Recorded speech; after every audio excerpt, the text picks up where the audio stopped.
If Lane Kiffin would answer the question, what question would you ask?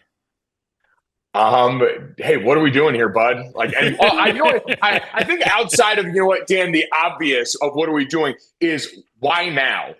Like, why would you force the issue on this now? And is he at the helm of that? Because we've seen plenty of instances of coaches that we knew were kind of rumored for these certain things play out what they've got going on. And the way that this is all played out really publicly with Ole Miss, to me, I always feel worse for the players. Like, what a disservice to the players on this team right now. Everything that's happened with this situation, whether it's the Ole Miss brass that forced the ultimatum, whether it was just too much to bear internally. You got a team that's in the top 10 of college football that we haven't talked about on the field in God knows how long, because we're all wondering if their coach is even going to be with them after the rivalry game this weekend. So I just wonder, especially with the opportunity ahead of them in a college football world that's infinitely more accessible in terms of who can win the title. You had one of those teams, and now it seems like everyone involved might be willing to walk away from the table and let that team go into the playoff with an interim head coach or a head coach that knows he's going to be gone to greener pastures. The whole situation,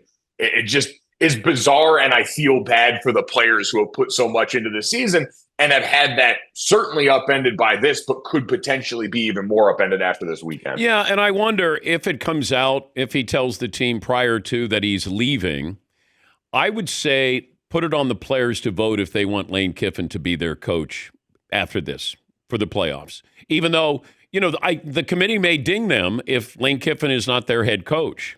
And so, sorry about that, Dan. But no, I saw that point made, and I don't know. We've seen the committee ding teams for interesting things, but I do think that's the right approach.